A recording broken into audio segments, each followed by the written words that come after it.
Présents aussi nombreux comme chaque année.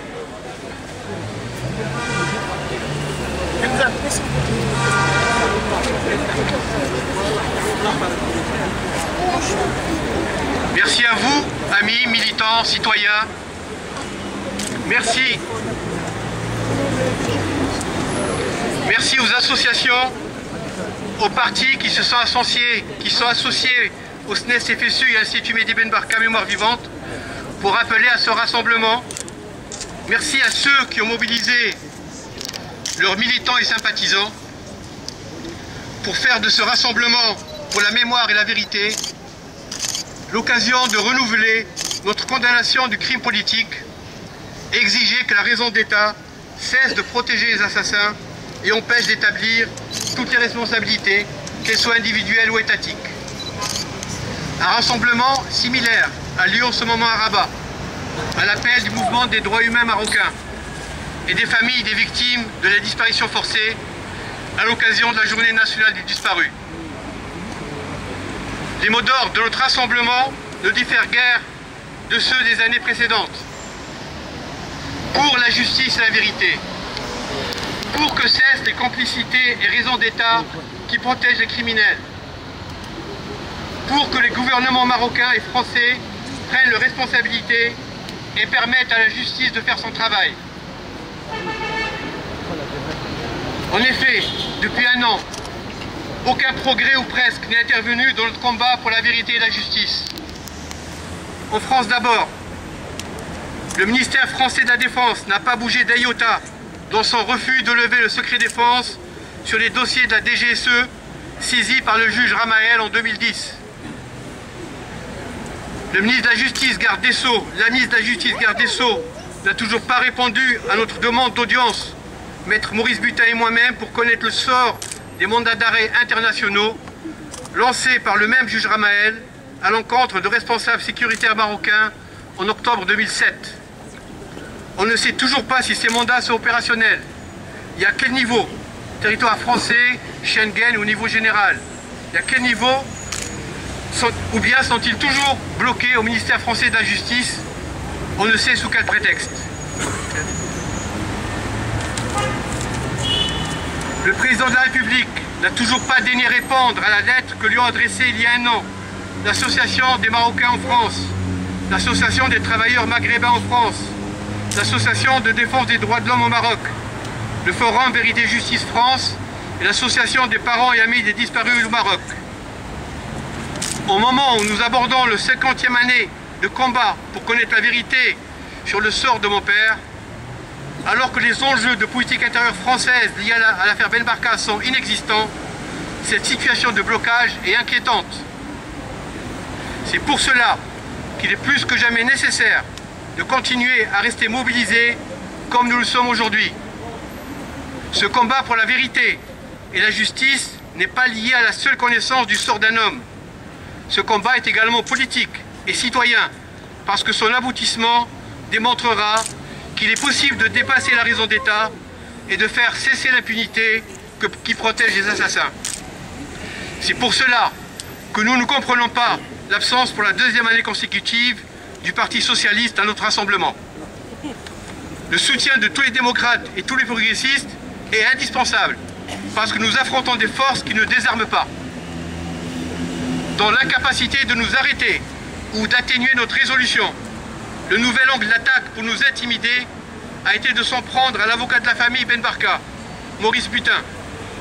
La plainte de Miloud Tounsi, plus connu sous le nom de l'Arbishtouki, condamné par contumace par la cour d'assises de Paris en 1967 pour son rôle important dans l'enlèvement de mon père, cette plainte a été jugée recevable par le parquet de Lille.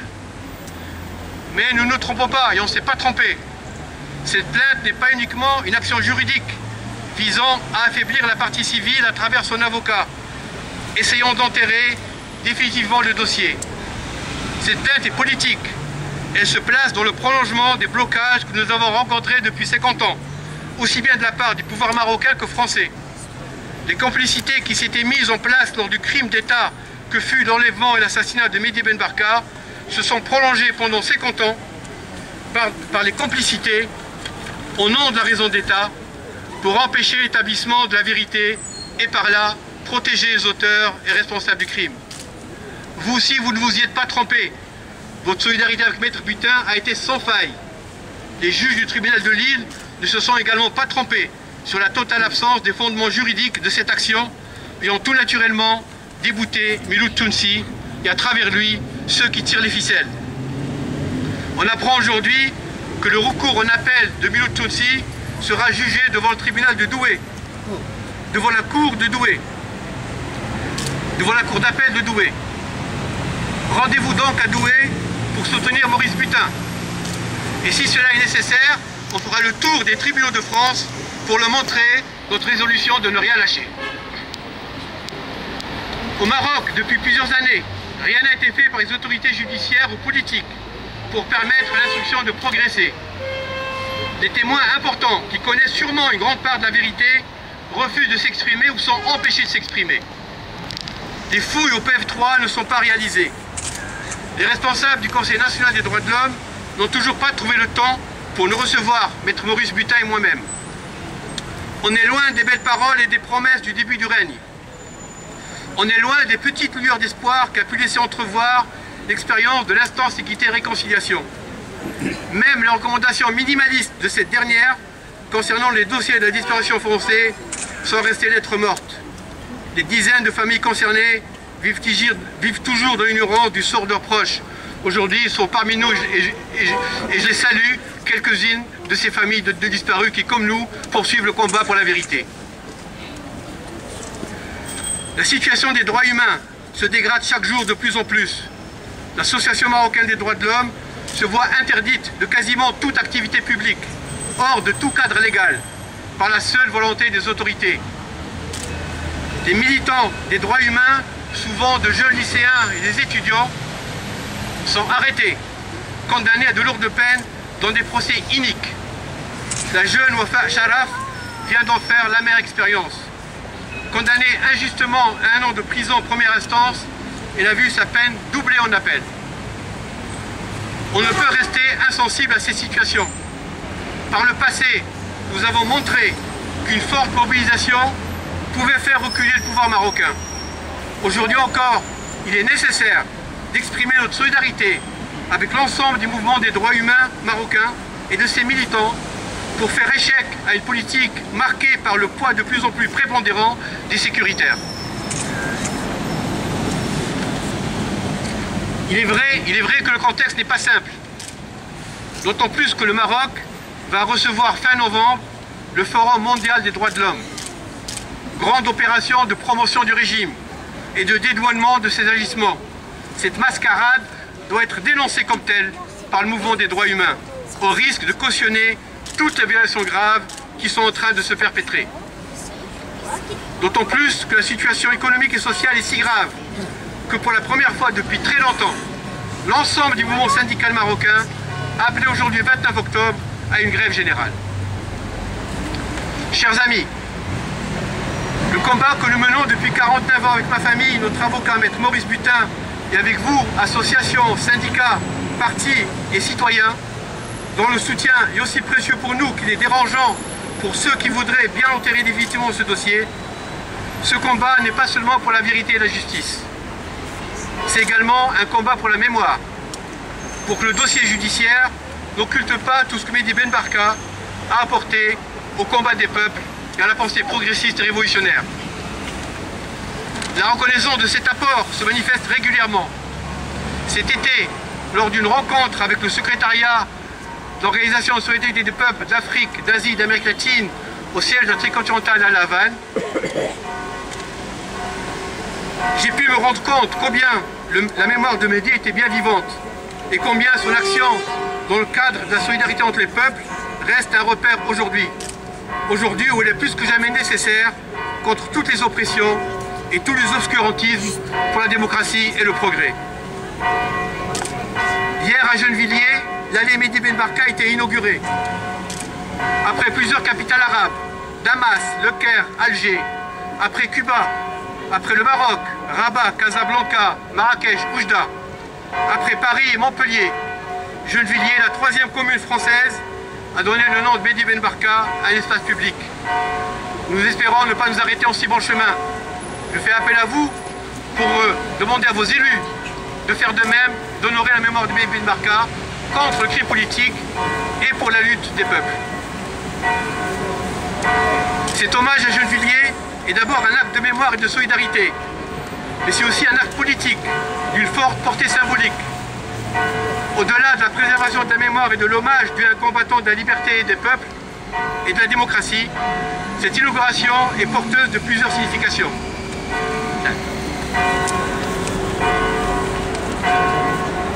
Elle est porteuse d'une grande fierté pour la communauté marocaine de France et au peuple marocain. Elle trouvera également un écho très fort en Afrique, en Asie et en Amérique latine.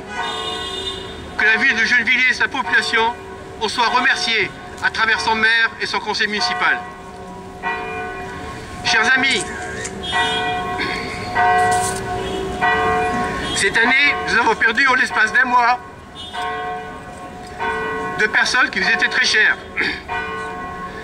Mehdi Ben Barka a été toute sa vie l'incarnation d'intellectuels fidèles à ses engagements au service de ses convictions et de son peuple. Il a ainsi été fondateur de l'Association marocaine de prospective et de l'Organisation marocaine des droits de l'homme.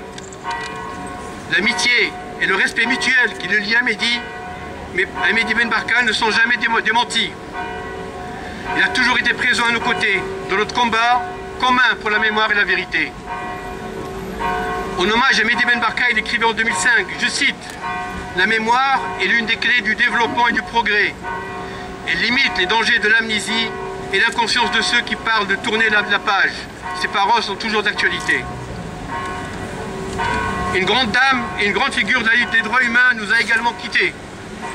Pendant des décennies, Christine Dor Serfati a mené inlassablement et quotidiennement le combat souvent difficile de la dénonciation des violations des droits humains au Maroc lors des années de plomb.